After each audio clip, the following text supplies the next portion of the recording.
Thanks for tuning in. I'm Chris, and that's Murph, and we're going head-to-head, making picks so you can cash in slips. So grab a drink and enjoy the show, because this is the smartest idiot you know.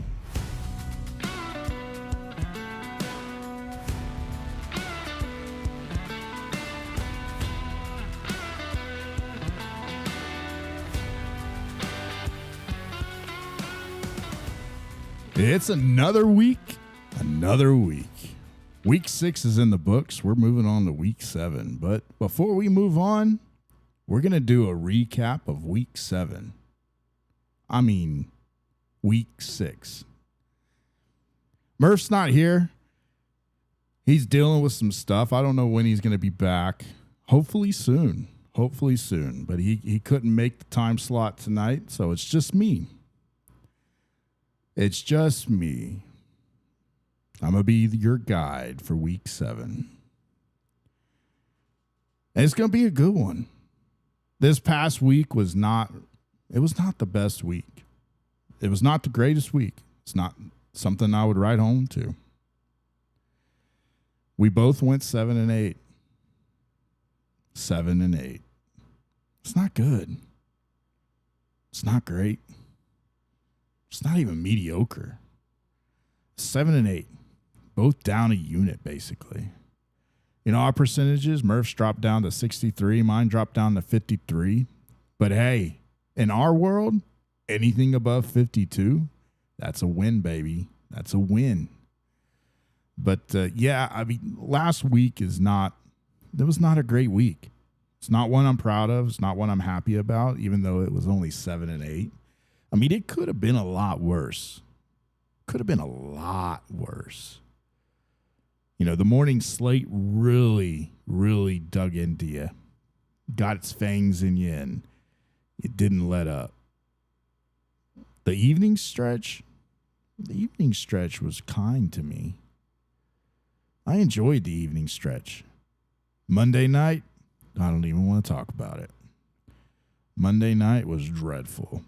Sunday night, we'll get into that game. We all watched it.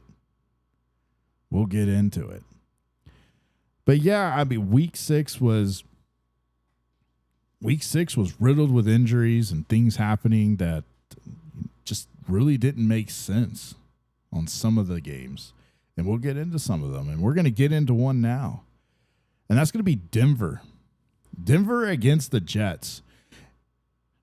I cannot tell you how much I dislike these games that are played over the pond. I don't like them.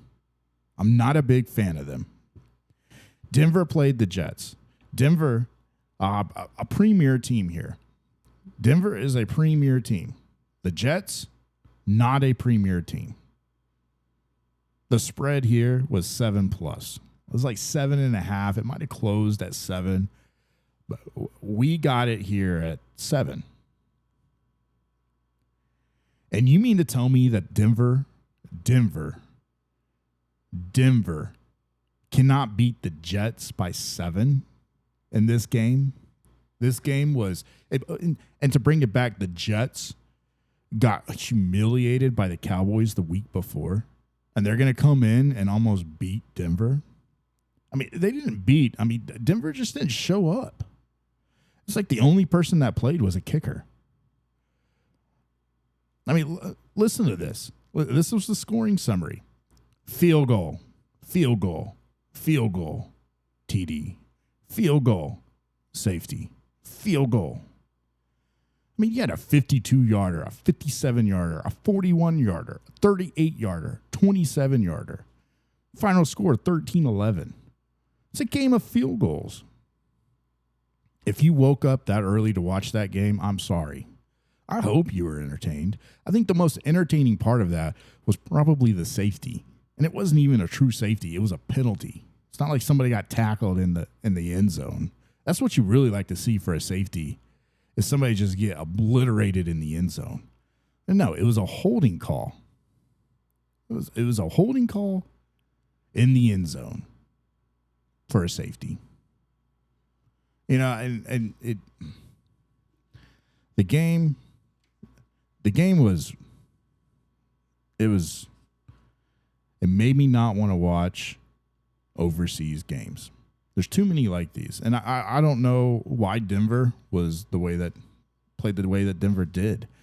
Nobody could, they ran the ball.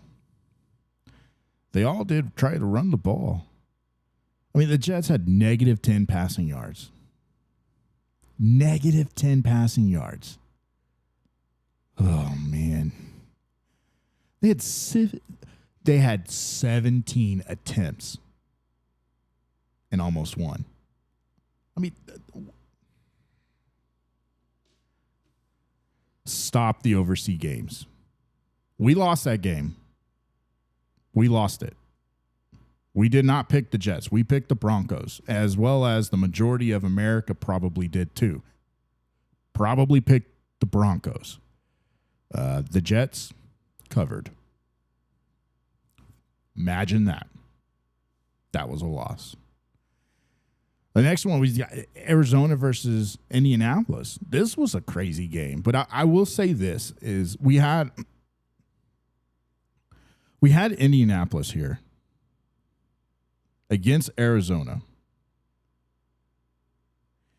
And the spread here was 7.5. The spread here was 7.5. And I would have taken more than 7.5 against Arizona. Do they have a decent defense? Well, they can create some turnovers. If the offense is clicking, the defense tends to come out ahead sometimes. They are coached decently for the defensive side of the ball. But something happened pregame here. And that was Kyler Murray was ruled out. My take was Kyler Murray playing. I think Indianapolis would have won by 7+ if Kyler Murray was playing. But they put in Jacoby Brissett. Not call him Jacoby Brisket. Brisket came in, man. Jacoby is a backup quarterback that troops rally around. Players, they want to play for Jacoby. They like Jacoby no matter what team he's on. He comes in the game and they instantly play different. But it's not going to be much for Arizona because Arizona with Kyler Murray, they don't play that well anyways. Kyler Murray's got some type of effect. It's because he's not a leader. He's not a leader. But Jacoby is. Jacoby almost won that game, and that's why it was close. If I had known that Jacoby on Thursday was going to be playing, I would have took Arizona here. Even with as good as Indianapolis is playing, you put Jacoby with that defense, Danny Dimes has to play almost perfect to win, and sure enough, that's what happened. Indianapolis was 100% in the red zone. Danny Dimes played his butt off. And not only that, but Taylor ran for 120+ yards. That's what you want to see. And they won by 4. They didn't cover. They should have covered if Kyler Murray was playing. But Jacoby had that type of effect on the game. Now, next game, who they play next, I haven't looked that far ahead. We'll talk about that on Thursday. But they could have a chance with Jacoby with a week under the belt if Kyler's not going to play. I mean, if it was me, I would just stick with Jacoby. I wouldn't put Kyler Murray back out there. Give him a controller. Let him play some Call of Duty. Get Jacoby out there if you want to try to win. We had New England versus New Orleans. This was a good game. I thought New England would win by a little bit more. This was a game that we won. We had New England. It was by 3.5, and they won by 6. This final score here was 25-19. And New England is a good team. I like watching New England. I did not like them in the Bill Belichick, Tom Brady days. I respect their wins, but they weren't necessarily the funnest team to watch. I like watching Drake May. I like it. I like their coach, Mike Vrabel. I like him. I wish he was the Cowboys coach. Being a Cowboys fan, It's not that I don't like Shoddy. I do like what he's done so far. But if I had to pick, there's two candidates out there that I would drop Shoddy for in a heartbeat. And that is Dan Campbell and Mike Vrabel. It's no contest. New England played good here, though. And New England's been playing good almost all year, except for that Pittsburgh game. They had 5 turnovers in that game and only lost by 7 points. I mean, does that mean that New England is that good or Pittsburgh that bad? I mean, could be a combination of both. Maybe New England was learning. But recently, New England's been playing some good ball. But I think on the other side of the story here, New Orleans has been they've been slowly creeping their game up. They've been rising their game to the competition, and they're not doing so bad. So I'm curious to see how New Orleans goes as the season progresses. I think New Orleans, they play the Bears next. That's going to be interesting. We'll get into that on Thursday. But, I mean, stat-wise, it's a typical New England game. I mean, Drake May had 3 touchdowns, 261 yards. That's awesome. Rushing, they didn't really rush the ball. New Orleans, Spencer Rattler threw the ball 26 times, 20 completions. That's not bad. 0 touchdowns, though. 227 yards. No rushing game whatsoever, really. Less than 100 yards total. Their touchdown came from the hill. That's where their touchdown came from. And, you know, they played a control ball type game. Drake May was definitely a player of the game on both sides, but, you know, I want to keep watching New England here. But I think everyone needs to keep an eye on New Orleans. Just keep an eye on it. I'm not saying they're going to be great. I'm just saying keep an eye on them. Keep an eye on them. We have Miami versus the Chargers. That one was a head scratcher. Definitely not what we thought was going to happen. I think going in, we said Miami was a dumpster fire. They are a dumpster fire, but they're hanging in there. I mean, it was a 4-point spread, and they lost by 2. We both had the Chargers there, and we lost. It was 29-27. But this one was also a field goal fest in the first half. I mean, it went field goal, TD, field goal, field goal, field goal. And then the third quarter is when the touchdown started to score. And I think, you know, Herbert is going to be able to get it done. I think he needs a healthy line. It's so important for him to have a good line, and he needs some healthy receivers. Quentin Johnson didn't play. And Allen's getting up there in age. He can be a possession killer, or not killer, a possession player. But, you know, he's definitely not going to be one that's going to streak down the field and get you a 75-yard touchdown every other game.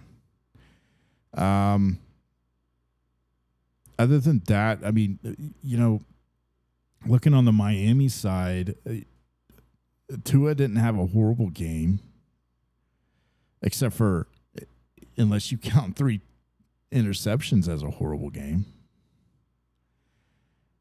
Miami is a dumpster fire.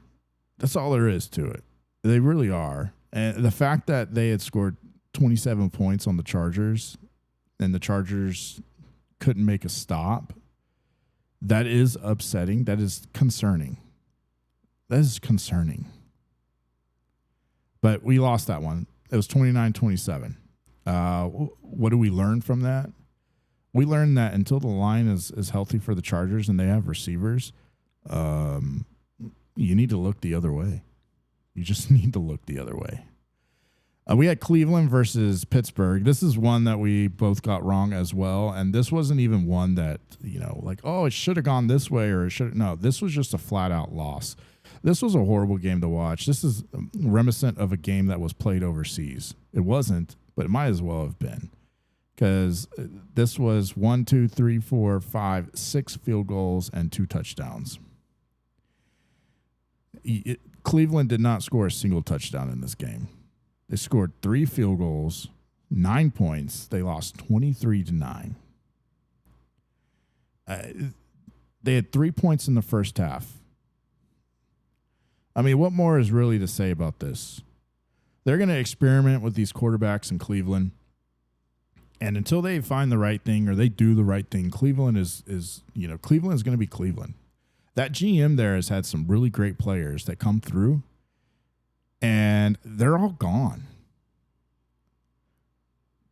That GM, you can credit him for putting a team together, but he also let all those players go. And just imagine what that team would be with the players that have rolled through that franchise and went elsewhere and did great. I mean, Baker Mayfield is a prime example. I mean, look at what Baker's doing. And Baker didn't just do it this year and last year. I mean, Baker has been doing it. He did it for the Browns. What was the big reason why he left? Was it because of OBJ? Was that the big reason why? If so, I mean, you should question your GM. And I think that they should question the GM. The talent that has ran through that franchise it's an abomination. But yeah, Dylan Gabriel, he threw the ball 52 times. I want to know what would happen if Shadur Sanders threw the ball 52 times. I don't even think he would throw the ball 52 times. I think he would run. They ran the ball 12 games, the whole game, for 36 yards. I mean, I know Pittsburgh has a defense, but you can't tell me that you only run the ball 12 times and you've got a guy that could clearly go 100 yards. You have room to grow there. I mean, 36 yards, you could at least run 50 more yards on the Steelers. It's baffling, really, to me. It doesn't make any sense. So, yeah, we lost this game, and until they figure out this quarterback situation, Cleveland's not a good one to back. But, yeah, we lost that one. And we got Dallas and Carolina. Dallas and Carolina. Do I have to talk about this game? Yes, I do have to talk about this game. This game is frustrating like all get out. This game was Dallas versus Carolina. Let me say that again. Dallas versus Carolina. Dallas lost to Carolina 30-27. 3 points. Dallas was supposed to win by 3 points, and they lost by 3 points. Granted, they were at Carolina, but that does not matter. Carolina is Carolina. Dallas has zero defense. I think Murph said it the other week, that Dallas can't stop a nosebleed. That Dallas can't stop a leak with tape in its hand. When are we? At what point are we going to talk about the defensive coordinator here? I can't even pronounce his name right. I don't even like his name. It's Eberfuss, whatever. I don't care. I don't care what the defensive coordinator's name is because he sucks. He does. He just flat out sucks. And I think Stephen Jones came out today, and Stephen Jones said, we're going to back him because he's doing. This is what's supposed to happen. It's just going to continually to get better. No, it's not going to happen. I don't know if anybody remembers. Look it up. If you got time, jot this down. Look it up. Matt Eberfuss, whatever his name is, when he was with the Colts as a defensive coordinator, their first games, look at the stats. Go look at those stats and tell me what you think. And then look at the Dallas Cowboys' first 6 defensive stat games. And if you come to the same conclusion as dog shit that I did, then you're going to be 100% right. And that's why you should get rid of a defensive coordinator like that, because in all those years, you should have improved. You should have did better on defense. But the fact that the first 6 games match up almost identical to when he was a defensive coordinator for the first 6 games, I think he was with the Colts is what it was. That shows me that he doesn't learn. He doesn't change his style. You know, and this defense sucks. This defense just flat out sucks. They had 1 sack against Carolina. 1 sack. And Bryce Young is kind of a mobile quarterback. He can run. He didn't have to in this game, but he can. And that's one thing with a running quarterback that you get a lot of is potential sacks. Why? Because they get out of the pocket. They run. They don't throw the ball. He did throw the ball, though. But who was the guy that beat the Cowboys in this game? Rico Dowdle. Rico. Former Cowboy. Of course, Rico kills us. Rico was the leading rusher, the leading receiver, the all-time MVP for that game on both sides. Dak Prescott had a game of himself, though. He threw the ball very well. He threw 3 touchdowns until the last drive. But, I mean, our defense couldn't do anything. If our defense would have did anything, then maybe we would have had a shot. But Pickens, man, if you're a Cowboys fans out there, be excited about Pickens. That dude is a dog. I love how aggressive he is. And if he keeps being that aggressive, hopefully Lamb, that aggressiveness rubs off on Lamb. And that right there, even if they continue to lose, will sell tickets with how aggressive Pickens plays. The dude is passionate. I love how he plays. Aggressive. Bringing back the offensive stiff arm and hurdles. And I mean, he's basically tackling defensive players with the ball. As he has the ball. Yeah, I mean, here's the thing with the Cowboys. It's always this way. Teams that are subpar or mediocre, you know, that they should beat, that you think that they should beat, they don't beat. They lose. And the teams that you think they're going to get murdered by, somehow, some way, they either win or they stay within striking distance. So, yeah, I mean, Cowboys are the Cowboys. They suck. Moving on.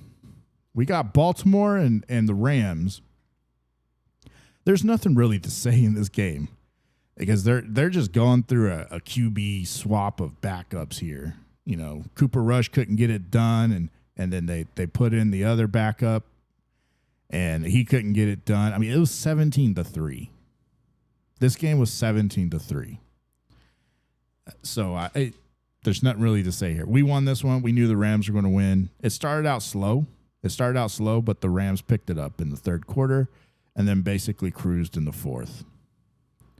We had Seattle and Jacksonville here. Murph took Jacksonville. He's high on Jacksonville. He rode Jacksonville. And Jacksonville would not have been a bad choice here.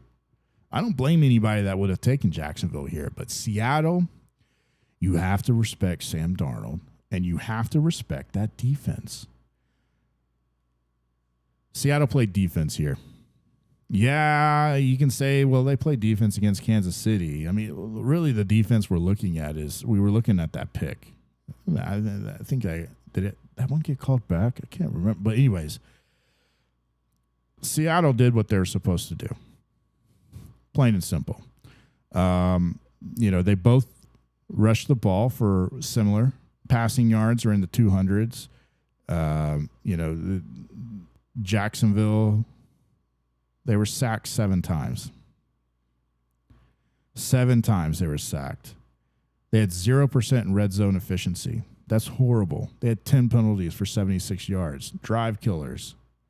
And you lose by 8 points. Sorry. That's a 1-possession game. And those penalties they play. And that's really what did it for that team, or that game at least. So, I got lucky with Seattle. I was putting faith in that defense, and that panned out.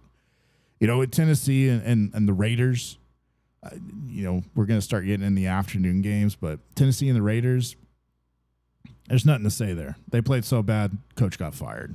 It's 20-10. Moving on to San Fran. San Fran and Tampa Bay. That was a good game.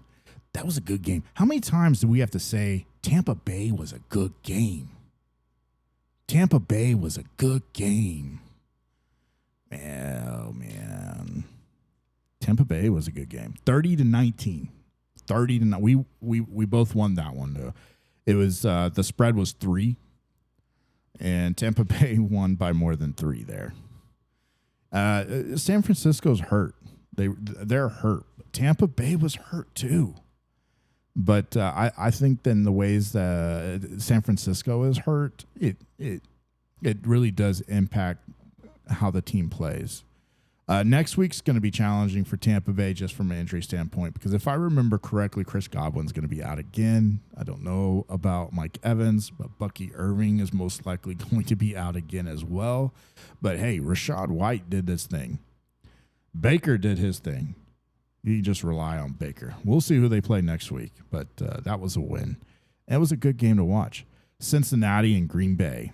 We both called it plus 15, plus 14.5. They came within 6. Joe Flacco is back for the Bengals. He's not back in general. Don't get that twisted. No, Joe Flacco, he's back in the sense of he's back playing football for another team in the same division. That was kind of a weird trade. Why would the Browns trade in division to somebody who needs a quarterback? I don't understand the trade. I really don't. But the Bengals, they did what they needed to do. And and we're going to get more into that for the Thursday game. So I don't want to give too much away here. But the Joe Flacco effect, it came out against Green Bay. They almost came back within 6. Of course, that field goal put it out of reach. The fact that Green Bay had to do a field goal just to remove any risk of losing that game or it being tied, that was crazy in and of itself. But the Bengals, they did what the Bengals were supposed to do. They did exactly what Joe Flacco was expected to do, was to keep them in striking distance, to make them competitive, and they were against the Packers. And I'm not saying the Packers are a horrible team because of this, because they're not. They're not horrible. They're not a bad team. It's just Cincinnati should be able to score if they have a quarterback that can throw the ball accurately, that can throw the ball downfield and make good decisions under pressure. They can score points. Look at the first 2 games that the Bengals played with Joe Burrow. Browning was just not going to be the answer there. Sunday night was a heartbreaker. Dan Campbell and the Detroit Lions couldn't get it done with Kansas City. Live by the sword, die by the sword, and they died by the sword. They went for it on 4th down and didn't make it. That penalty that Goff got on the offense, I think it was the illegal motion or illegal formation, something like that. That was unfortunate. That made a big difference. What ended up happening, Detroit got in too big of a hole and not enough time to get out. And they couldn't convert on offense. So, hats off to Kansas City's defense. They did what they were supposed to do. And Detroit was left trying to figure it out. And that's what happens with these teams, no matter how good your defense is. If you fall behind and your offense cannot convert, and then you're almost dead in water.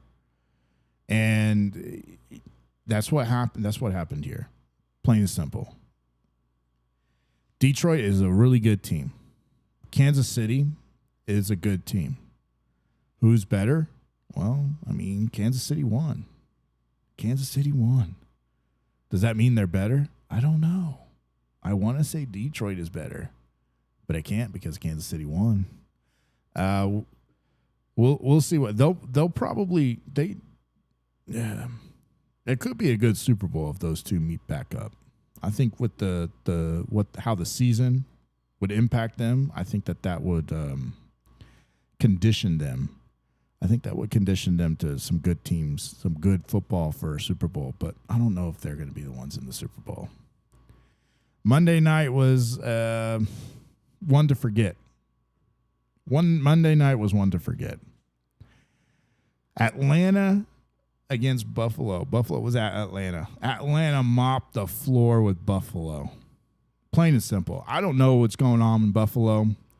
We need some mental health professionals to go up to Buffalo and start talking to people because they're reeling.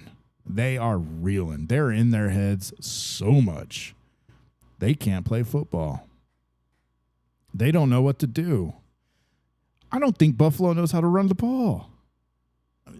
Except the second half, they didn't run the ball very much in the first half. The second half rolls around. They rip off like 8 runs, and they gain a lot of yards. And it's like, oh, keep doing this, working. And then as soon as they throw a pass, it gets picked off. They throw a pick. That's a big sign. Maybe you should run the ball against a team that doesn't have the greatest run defense. Maybe we should run the ball. The line there was 4. All you had to do was win by 4, and they couldn't even get within 10. They lost by 10. And Atlanta they're a decent team.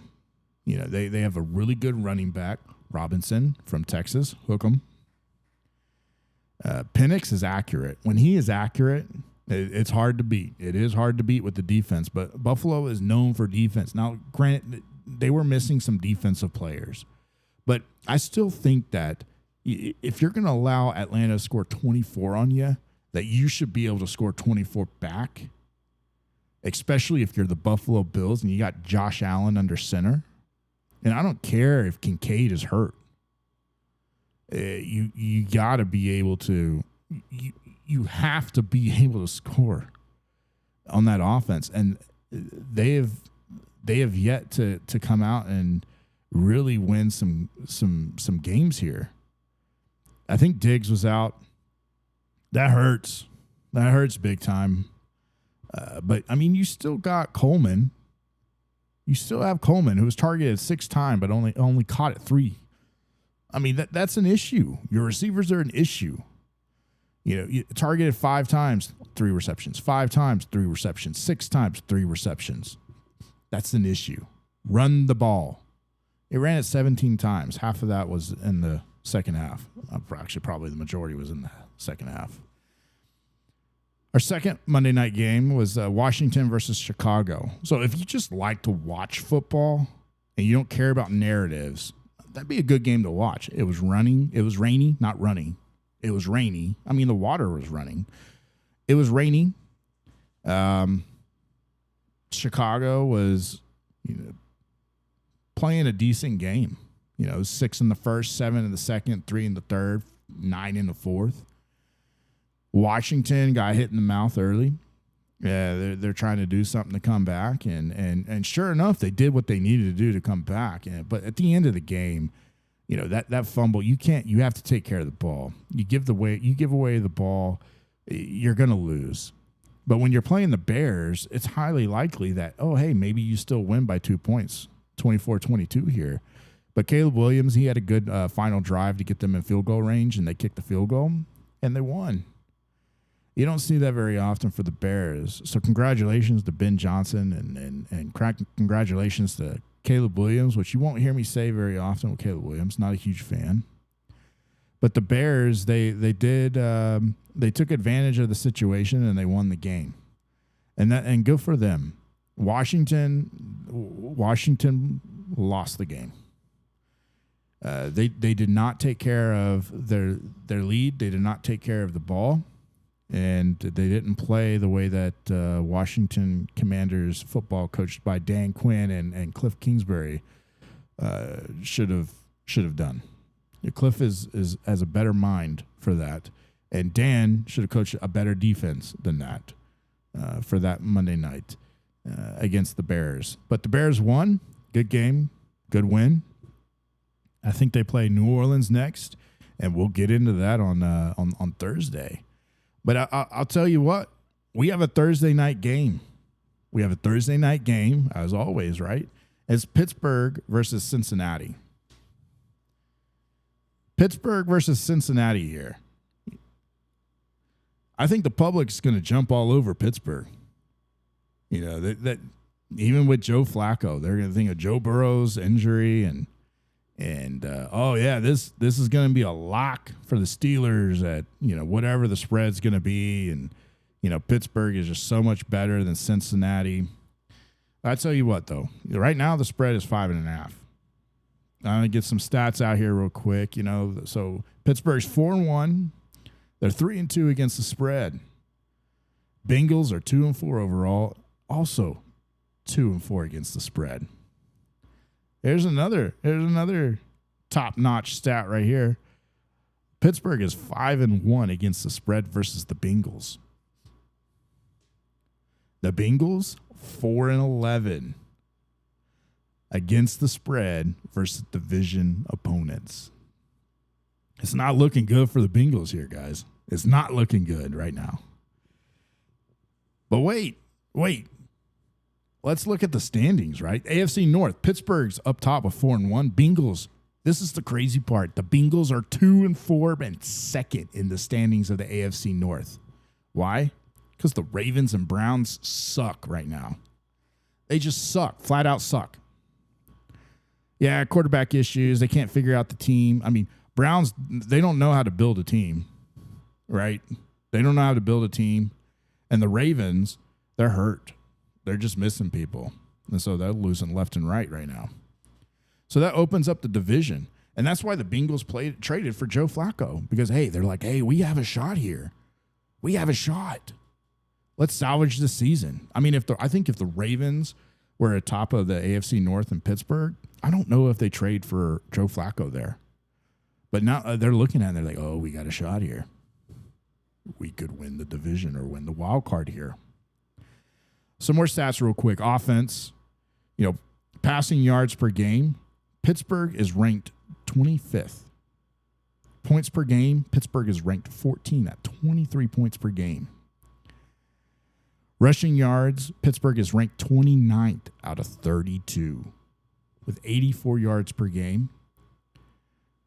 The rushing percentage, they're ranked 11th in the league at 45%. So they run the ball 45% of the time. Time of possession, I'm sorry, I can't speak today. Time of possession, they're ranked 27th at 27 minutes per game. That's crazy. You're ranked the same. You got the same as your rank. Okay, cool. Turnovers, well, they're number 5 in the league. They protect the ball. You know, they protect the ball. They're 5th in the league. They have like 0.6 turnovers per game. And then total offense, total offense. They're ranked 29th in the league, 277 yards per game. That's the tail of the tape for the Pittsburgh Steelers. On defense, let's talk about defense. Defense, they're ranked 27th in passing yards per game. They're ranked 16th at points per game, 16th in rushing yards per game. They're ranked 3rd in takeaways. They average 2 takeaways a game. Now, granted, they did have a game against the New England Patriots that they have 5 takeaways. So that does kind of skew that. But they're ranked 3. And then total offense allowed, they're ranked 25th at 355 yards allowed per game. Looking at the Bengals pretty much match up as a dumpster fire in a statistical ranking standpoint. The Bengals are ranked 30th in passing yards per game, 29th in points per game, 32 in rushing yards per game, 32 in rushing percentage per game at 32%. Time of possession, they're ranked 32. And turnovers, they're ranked 32. They have the most turnovers. In total yards per game, they're ranked 31. They do not create a lot of offense. And defense, they're bottom of the barrel here too. No shocker. They're ranked 31 in passing yards per game. They're ranked 30 in points per game, 28 in rushing yards per game. Takeaways, they're ranked 12. Okay, they can get some takeaways. Total offense, ranked 31. They allow the 31st most yards per game on defense. Yeah, I look at that, and it's not so clear cut now to me. I mean, obviously Pittsburgh has the defensive. They have the defensive edge here. Pittsburgh has the defensive edge, and I'm not sold on it. I'm really not sold on it. And here's some more info if you want. Pittsburgh has the top red zone offense. Top red zone offense, even though they're middle of the pack of scoring points. Top red zone offense. The Bengals, horrible red zone defense. Bottom, like dead last, red zone defense. And then not only that, they have the worst, they allow the most third down conversions. They have the worst third down conversion rate on defense. They cannot get off the field on defense. They do have some key injuries here. Hendrickson, the defensive lineman, he hasn't practiced all week yet. Something with his hip. I don't know. He didn't tell me what it was. I asked. I got silence. Probably because he's, in recovery. But if he's out, that's a pretty big blow. I don't really care about Chris Jones, or not Chris Jones. Jones is the wide receiver. Hudson, the tight end, because Gesicki is out, or he was out, but he didn't practice either. So there are some injuries that Bengals need to worry about. And then on the Steelers side, you have Calvin Austin on receiver, and you have Kelman as safety. So I think that, and both teams are horrible on penalties. They allow a lot of yards on penalties, both of them, both Pittsburgh and Cincinnati. I mean, the Steelers have a defense here. I mean, the stats are kind of skewed, though, with the Bengals. 2 games, or actually it's a game and a half or a game and a quarter with Burrow. 3 games with Browning, 1 with Flacco. I think Flacco is going to change some of these rankings on offense. And then that's going to spill over on defense. And so some of the defense is going to change as well. Because we all know that even if you have a great defense, or a great offense, and your defense sucks, that means that, your offense can't always keep up. And so then that gives way for the other team. But what I see here is the line is 5.5. If the line was less than 5.5, I'd probably leaning towards Pittsburgh here. But I'm gonna go Bengals at 5.5. I got faith in Flacco. I think he can get it done in the sense of a cover. I don't know if he wins. But I would not be surprised if he does. Pittsburgh, they play a defensive game. They keep it short and sweet. But I think Bengals, this is a division game, so it might be close. It might be close. And I'm taking 5.5 with that. I really would like it more at 6 and 6.5. But I'll take the 5.5 here on the Cincinnati Bengals. It's still crazy. Bengals 2-4, second in AFC North. I think we've seen what the Pittsburgh can do on offense. I mean, they have no other players coming into the fold in the wrinkle of offense in order to improve that offense. The stats I read out, that's the offense. The Bengals, the stats I read out, that's not their offense. We might see some of what their offense is. And if some of that offense does come out on the field on Thursday, then the Bengals probably cover 5.5. Also, one thing to keep in mind, Pittsburgh, they don't do so well on short rest. I don't know if that's a play here or not. They are. Another thing is Flacco has played the Steelers already. Game 1. So, I lost that. I think the Steelers won 17-16. It was a 1-point game. Murph has Steelers. So all of you out there that are keeping track, Murph has Steelers. So we'll see what happens with that.